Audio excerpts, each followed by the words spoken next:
on the eve of the college football playoff national championship between Notre Dame and Ohio State. You can feel the anticipation in the air. Earlier on this morning, head coach of the Irish, Marcus Freeman, and head coach of the Buckeyes, Ryan Day, addressed the media in a joint press conference. Here's what they had to say. It is now my privilege to introduce Ohio State head coach Ryan Day and Notre Dame head coach Marcus Freeman. Coach Day will start with an opening remark from you. Yeah, it's an honor to be here. Our team is really excited about this opportunity and playing in the national championship. Against a great opponent. Both teams, have had a great journey to get here. Two historic programs. We know that it's going to be an electric atmosphere at Mercedes-Benz Stadium on Monday night, and our team is really focused on their preparation right now and playing our best game. Coach Freeman. Yeah, I want to first thank, the CFP staff and all the work they put in to put on this event. The welcome was amazing. The city of Atlanta, we're grateful to be here. As Coach Day said, it's been a long journey. It's been a fun one, and we got a great group of players, but staff that have put everything into this opportunity that we have right in front of us. So we're looking forward to this one last guaranteed opportunity that we have versus a terrific opponent in Coach Day and the Ohio State Buckeyes, and we look forward to the opportunity coming here on Monday. We'll move into the Q&A portion. We'll start over here on the far left. Far left. Yeah, this is for both coaches. Brooks Austin with On SI. You both have added the occasional player out of the portal, and they've been very impactful football players. But I don't think you would be here without the retention strategies that you're using to keep good players on your football team. So what are you guys doing to keep good guys around without immediate playing time nowadays? Coach Day, let's start with you. Yeah, our philosophy when it comes to that is that, we want to recruit high school players, develop them, and then retain them, like you said. And I think a lot of people, there was a lot of conversation early in the season about our roster. But when you look at our team, the majority of our team are guys that have been here for a long time, fourth and fifth year seniors and played a lot of football. We always want to use the transfer portal as an opportunity to fill holes that may come up now with the way things that are designed within college football. So, we do that, but we also try to make sure that we're using, a lot of great judgment on who we bring into our program. So when you look at guys like Will Howard and Caleb Downs, Seth McLaughlin and Quinshon Junkins and the guys that we brought in, I think we only ended up with 7, transfer guys this year, but they all fit and they made an impact on our team. And you don't just walk into Ohio State or Notre Dame or one of these programs and just think you're just going to walk in and get on the field. And so they had to earn the respect of their teammates during the off season, during the spring, and then during the season as time went on. And then as it goes, you start to build that team. But this playoff system has allowed us to grow and build as a team. So when we get to this point right now, you don't feel like they're transfers at all, especially when they get here in January. But ultimately, we want to make sure we continue our culture, and by doing that, you have to recruit high school players and then develop them and retain them. Coach Freeman. Yeah, very similar philosophy, and we're going to major in high school recruiting.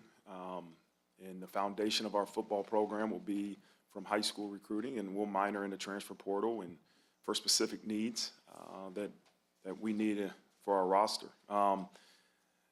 It's not an easy answer to say how you keep young people a part of your program.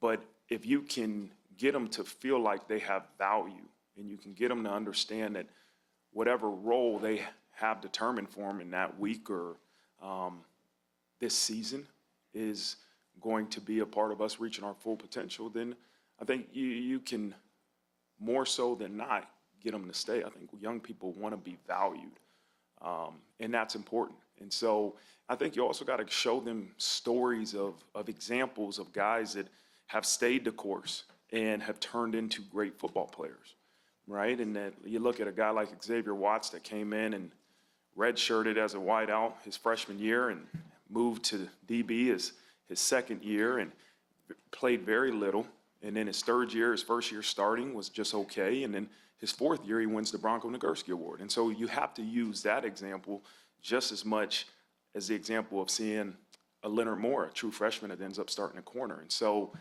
everybody's journey is different. And I think if you can convince them to understand that, hey, your journey is your journey. Don't compare your journey to his journey. That's hopefully a way to get young people to stay. We're going to stay on the far left side, first row. Joe Nugent, NBC4 Columbus. Question for Ryan. So many Buckeyes from the state of Georgia. How important has this area been to building the program? Well, Georgia has great football, and we want to be able to first build our foundation from the state of Ohio. That's very, very important to us. But we also want to recruit nationally, and Georgia has really, over the last decade or so, continued to build and grow and develop young players. And it's great to see our guys come back to the Atlanta area. Most of our guys who were on the roster from Georgia are from the Atlanta area. And, when they saw that the national championship game was in Atlanta from the jump, they were excited about that opportunity if it arose and we reached this game. So they're excited. A lot of chatter in the locker room about going back to Atlanta, and they'll have a lot of friends and family here. Come back over here. We've got second row, about halfway through.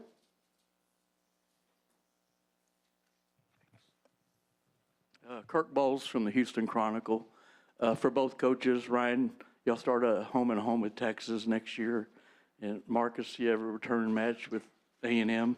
Are we in danger of seeing fewer marquee games like this because of the playoff? And do you think the college football playoff hit a home run, or is it more like a triple? Marcus, we'll start with you, Coach. I have no clue who we play next year. I'm not thinking about that. And I really don't have a strong opinion right now on the playoff structure. I was asked that previously. And that's going to be something maybe after the season I can spend more time really thinking about my opinion of the pros and cons. Right now, you just try to figure out a way to get your team prepared for this opportunity you got right in front of you. And so that's what the focus is on, is this opportunity. And we'll deal with next year and opinions on the playoff structure, I think, once this thing's over. Coach Day. Yeah, agreed. I think there's a lot of things we're learning about this structure, what comes with it, and those are all great conversations for after the season. I do think that, playing some of those games during the regular season, though, allows you an opportunity to learn. And with this structure, your team can grow and build, learn from those types of games, whether they're on the road or at home, wins, losses. And then you build as the season goes on to help you maybe become more prepared for the playoffs, which is maybe a little bit different than it has been in the past. We're going to come over here on the aisle to the left, second seat in. Dan Tortora, wakeupcalldt.com. For both coaches, just what you can say about, we live in a kind of me society right now. The we in your team, obviously, to get to where you are right now with the NIL, with the transfer portal, and everything going on, just what you can say about the culture of both of your programs and how you've created a we in this me society. Coach Day. Yeah, first off, I would say that, I think as coaches, we get too much of the attention a lot of times. This journey for us has been about our players, our staff, our coaches. They're the ones who are on the field. They're the ones playing. And they're the ones, there's a bunch of guys that decided to forego an opportunity to go to the NFL or whatever it was, other schools, to come back, to have this opportunity to chase this goal. And right now, the focus is on finishing, the mission of winning the championship. But, anybody who's around our players and speaks to our players or interviews our players is quick to recognize, what a special group it is, how mature they are. I believe that being at Ohio State, you have to up your game across the board. And every day that you're there, every year that you're there, you just grow up faster, you learn faster, you have to hold yourself to a higher standard. The expectations are extremely high, and that's the way it is, and you embrace it. But this group has been through quite a bit of ups and downs and twists and turns along the way, and each individual player has their own story about where they're at right now, just like Coach Freeman was talking about. Each guy has their own journey. But then also as a group, they've had their own journey. Each class has had their own journey. The senior classes got a great story to tell. But like I've said before, those stories are not told unless you win it. And so that's our focus right now, is winning the game. Coach Freeman? Yeah, I think very similar to the answer I said earlier. It's, the ability to make sure everybody feels value is so important, right? To get people to commit to something bigger than themselves, they have to feel like their determined role is important. And then they have to make a choice that no matter what, us achieving team glory is more important than what I want as an individual. I think it's a choice that every coach, every player, every person in our football program has to continuously make. But I think if they can see the value they have in us achieving our ultimate goal of team glory, and then they're more than willing to continue to give everything they have to the program. And so I think it's an everyday message, it's an everyday constant reminder, and it's an everyday choice that we all have to make. We're going to come to the other side, halfway through the middle here.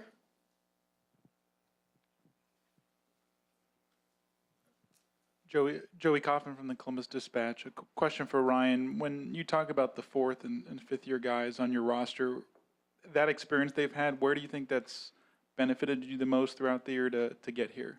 Yeah, I think just maturity, physical maturity to be able to withstand, the length of the season, mental maturity to be able to, wipe the slate clean on a week-to-week basis and start a new game plan, and then just the emotional maturity of handling the ups and downs, and certainly we know we've had a few of those this year, and being able to steady the boat and get back to work and learn from those and rally the troops, and I think it's a great example for our young players.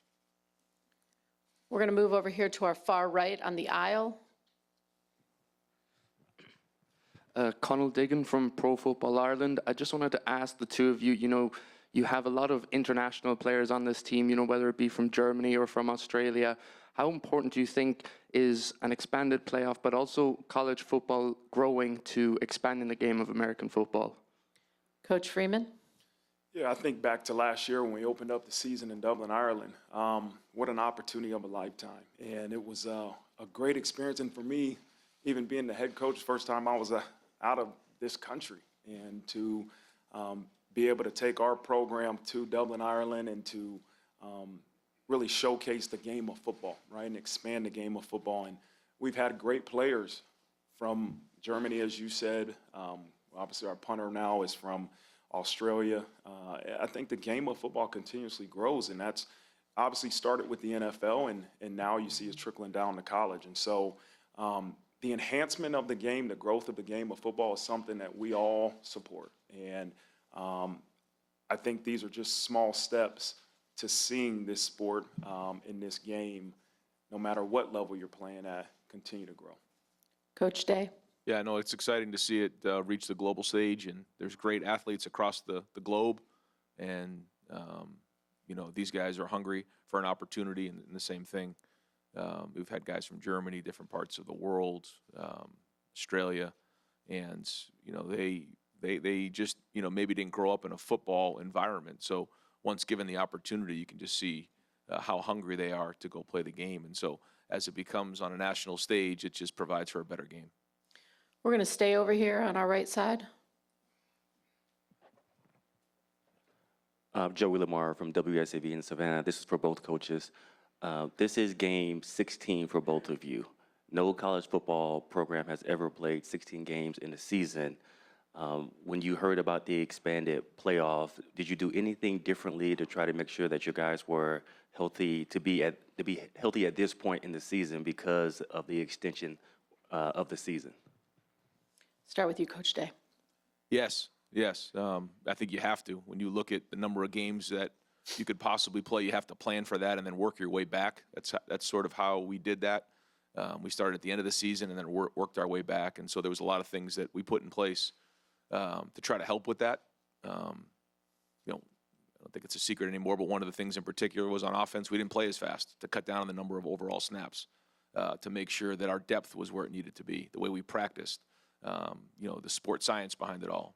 There was a lot of things that we took into consideration, knowing that this would be the run that we would look to go on. So, we'll see. It's all been up to this point, and it was all working towards this moment right here on Monday night. Coach Freeman? Yeah, I think before the season, you spent some time really coming up with a great plan for after week 12. For us, we knew there was no chance of us having a first-round bye, so we also knew that we weren't going to play in a conference championship, so we had to maximize those 2 weeks, week 13 and really the week before the first round of the playoffs. And so that was something we spent some time doing. And then as you got to that moment, it was about preparation. You had to prepare for the opportunity to play 4 games. It wasn't like a bowl game where, everything was going to go into one game and this was the last game. You had to have a big picture approach to the next 4 opportunities, even though you didn't know if they were guaranteed or not. And so I think each week you kind of get with your sports performance team and have some discussions and make a plan for what you feel your team needs physically and mentally for that week. And it's worked pretty well for us, and we got one more opportunity to see how well we prepared. We're going to come to our left now, right in the front row. Tyler Horka, Blue and Gold Illustrated. Coach Freeman, obviously so much made of your crossover, having played at Ohio State, and James Laurinaitis, that angle is there as well. But Al Washington is also a guy that has that crossover. I'm curious what he's meant to your program, and Coach Day, if you could also comment on his time at your program as well. Yeah, the first part of your question about, relationships and my time at Ohio State, yeah, that's, friendships are friendships. That doesn't matter where you're coaching or who you're coaching with, like, friendships are friendships. And James isn't the only guy that's in the Ohio State program that I have a friendship or relationship with. And everybody knows where I went to college. But as I've continuously said to our program and everybody around our program is that this opportunity is about this opportunity. This isn't about where I went to school. This isn't about the last 2 times we played Ohio State. This opportunity is about this opportunity, and we got to make sure we focus on that because this opponent is this current opponent. It's not the last 2 that we faced, and it's going to be a great challenge. As far as Al Washington, he's been a tremendous asset to our staff. We had the fortune to work together at Cincinnati for a year before he left. And I knew him before that. And so I know the type of man he is, but also the type of coach he is. And he is a developer of young people. He's done a really good job of recruiting and developing the defensive line. And we're grateful to have him part of our staff. Coach Day? Yeah, first off, everybody at Ohio State, respects Marcus and the fact that, he went to Ohio State and had a great career there and certainly have a lot of respect for, what he's done in his coaching career and what he's doing. He's a tremendous coach and does an unbelievable job. And, I know James and his friendship goes back a long way. And like Marcus said, it really has nothing to do with this game, but I know that they're very close. In terms of from Al Washington, Al played at Boston College when I was a GA. And my first opportunity to be an offensive coordinator at Boston College, he was the running backs coach. We met at a Dunkin' Donuts, and Al never knew anything about coaching running backs. And I sort of talked him into becoming the running backs coach. And he said, I don't know anything about coaching running backs. I said, well, we're going to sit down and figure it out. Here, the first thing you got to do is take care of the football and run vertical. He said, all right, I can figure that out. Then we went into pass protection. And then that year, Andre Williams, his running back, became the Doak Walker Award winner that year at Boston College in 1 year. And it just went to show you that it didn't really have anything to do with the position. It was his ability to motivate players, his passion for recruiting, his energy. His wife, Melissa, is great, and I have nothing but unbelievable respect for Al Washington. We're going to go back over here in the middle to our right. Doug Maurice from Kings of the North. For both coaches, these are 2 traditional historic programs from similar parts of the country. Do you feel like there are any similarities between Ohio State and Notre Dame and how you guys go about your business and the success that these programs have had? Start with you, Coach Day. Well, similar to what Marcus said, I really don't think that any of those things really have anything to do with what's going to go on Monday night. That first off being said, I mean, this is an excellent team that has just found a way to win week in and week out. They, I think have over 140 points off of turnovers. They play great in all 3 phases. You talk about offense, defense, and special teams. I mean, these guys are really good on special teams. They keep you on your heels all the time. I mean, they fake punts, they fake field goals, they find different creative ways to get guys in the game. They've done onside kicks, they've done reverses on kickoff return. I mean, they're very, very good in all three phases. So it's a big challenge, and really the focus is about executing and making sure that we prepare for this game, not the fact that it's Ohio State versus Notre Dame. Nothing in the past matters, and nothing moving forward matters. I think, though, to answer your question, Doug, the fact that these are both Midwest programs, large fan base, alumni base, have an opportunity to recruit nationally. I think there's a lot in common there, and certainly everybody on our program has a lot of respect for Notre Dame. Coach Freeman. Yeah, when I think about the similarities, more than anything, I think the expectations that both programs have for each other, right, and for themselves, I'm sorry.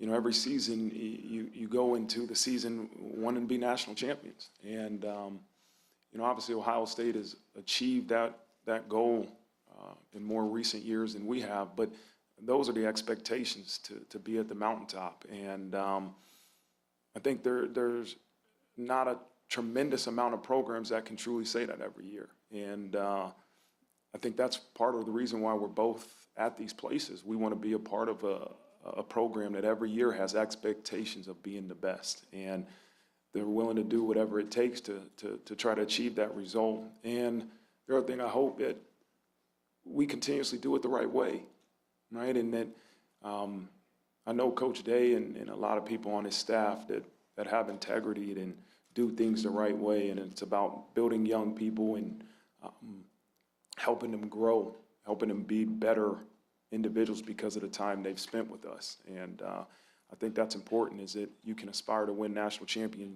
championships every year, but you can also make sure that the young people you're leading are better because of the time they spent with you. And I think that's a reflection of both football programs. We're going to move over here to our left-hand side, second row. Hey, good morning. I've got a question for each of you. I'm Bill Roden with ESPN's Landscape. I was curious, how much time would you say your players spend each week on paper games? I don't want to call it tape or film, but how much time would you say your players spend watching game tape? And is it as important or less important than it's ever been? Start with Coach Freeman. I don't know the exact hours, but there's a tremendous amount of time spent watching film. That could be with coaches and without coaches. That could be in the football facility or at home. And yes, it's more important than ever to watch film. And I'm a firm believer in that, in the preparation. There's only so much you can do physically. But mentally, I think there's always a nugget you can grab as you prepare and watch film. Coach Day. Agreed. Each guy is different. I say it all the time. Each unit is different. What is your routine? How many hours do you need to watch of film by yourself? 5, 10, 20, 30, 50? But the more film you watch, eventually you find something. You find a way to get a first down. You find a way to get a stop. You find a little tip that may just help you get that 1 inch. You think about, some of these games, it can come down to one play, right? And so that's what it is. And having the discipline late in the season to be able to watch, all right, let's put the film on, watch 1 more hour of film here. And that's, for young players to understand how important that is and how that can help you win the game. We're going to move back over here to the right-hand side aisle. Charlie Clifford, NBC Cincinnati. It's a speech that every coach dreams of. For both of you, if you could describe the preparation and emotion that will go into your pregame address tomorrow night. Coach Day. Well, I think for us, the playoff has been a natural kind of ramp up to this game and has allowed us an opportunity to get into a routine. And I think when you start to make it bigger or change what you've done over the last few weeks, I don't think that's good. So what we're going to do is the same thing we've done for the last 3 weeks, have the same routine and focus on our execution. And there'll be plenty of motion to run around on Monday night. And so, I think that there's a back and forth of recognizing what's at stake, but also just making sure we recognize the fact that it's about our execution on the field. And certainly we know what a great opponent we have and how good they are. And so that's it. That's what we have to focus on. But being in the locker room is a special moment. It is. But you all of a sudden can't just like ramp a guy up in the last second to get a guy to go play really, really hard. It's a build up. It usually starts, at least 48 hours out to get your body, your mind, your soul ready to go play in a game like this. Coach Freeman. Yeah, it's probably the last thing on our minds, that what we're going to say to them pregame is going to help them win the game. So much goes into preparation. It goes into days of preparation, and sometimes maybe outsiders can think that, oh, it's a pregame speech that's going to help your team win. The reality is very similar to what Coach Day said. What you've done to get you here is what you got to go out there and do. And for us to come out and before the game and say something that, hey, you got to do something different tonight, that didn't help you get to this point is crazy. And so it would probably something along those lines is you got to do what we've done. You got to do it better. We're facing a great opponent. You're in a national championship game. You might say it with a little passion. You get ready to play for the national championship. The natural emotions will come out in that moment. But our guys got to continuously do what they've done to get them to this moment. Move back over here to our left-hand side in the middle. Jeff Gilbert, Press Pros Magazine. Ryan, you've talked this year a lot about leaving no doubt. That mentality that you're trying to get into your team to buy into or have bought into, what's behind that thought, and how do you feel for you? Why are you talking that way? And then how do you feel like that's helped your team? Yeah, it's something we talked about, all year and in the winter. There's a lot of messaging that happens, and when you play this long of a season, there's different, messages that you can kind of come in and out of during the season. But we tried to keep them as consistent as possible. And the idea of leave no doubt is don't leave it to one play, don't leave it to one call, don't leave it to the photo finish. Don't leave it to the judges to call at the end of of a boxing match. And that's it. Not that that's easy, but that's the reason behind it. All right, we're going to come over here on our right-hand side. Ashley Adamson, Big Ten Network. Riley Leonard made the point that the last two teams standing are also the two teams that have been the most outspoken in their faith this season. And I just wonder if each of you could offer some perspective on what you've seen from a cultural standpoint and how that's had an impact on both of your seasons. Start with you, Coach Freeman. Yeah, I think, when you're at Notre Dame, faith is something that's openly talked about, obviously being at a private Catholic university. And amongst our football program, it's promoted.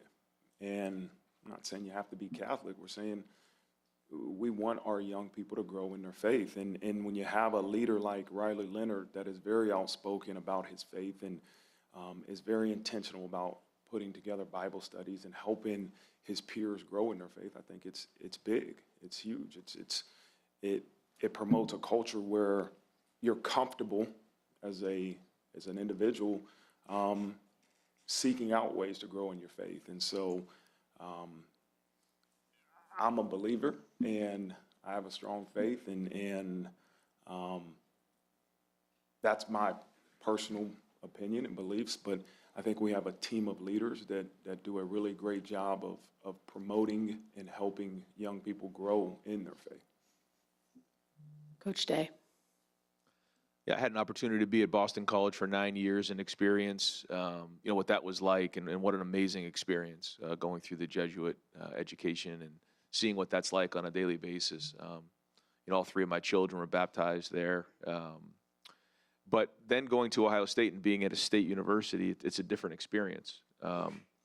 But it's been amazing to watch this team grow spiritually. And I just think those three pillars of your body, your mind, and then your soul and spirit. And, we have Bible studies and reflections that, we have that we'll have folks come in and speak at, and we have been, for a long time.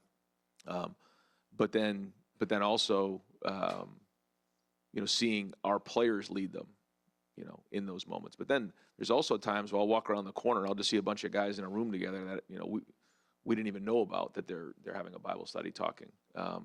And, the impact they've made on our community, I think even nationally, is significant here. And I'm proud of where those guys have gone in their journey. And I think it's, again, a great example for some of our young players.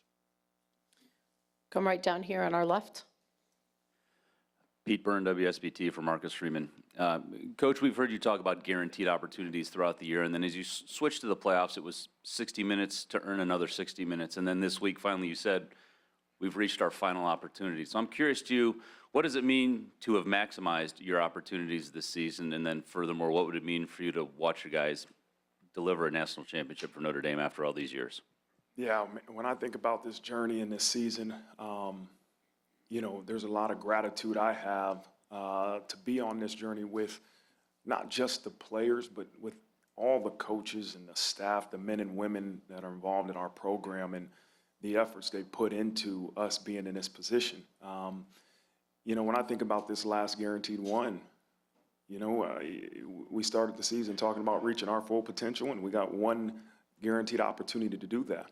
And let's continuously put all the work we can in these last 48 hours or however many hours we have left to prepare for this moment, and then go play. Go play. You got a chance to play in the national championship game, and enjoy the opportunity. It's going to be a difficult one. We know that. But listen, go out there and enjoy it, and don't let the things outside of those white lines affect the way you play. Right? And that's probably what's most important. And but I'm grateful for this opportunity and looking forward to it tomorrow. Obviously, both Coach Day and Coach Freeman excited for this national championship matchup between the Buckeyes and Irish Monday night, Mercedes-Benz Stadium. It's going to be a lot of fun. Be sure to keep it locked on WTHR on air, and right here on WTHR Plus for all your Notre Dame and national championship coverage. For now, here in Atlanta, Dominic Miranda, 13 Sports.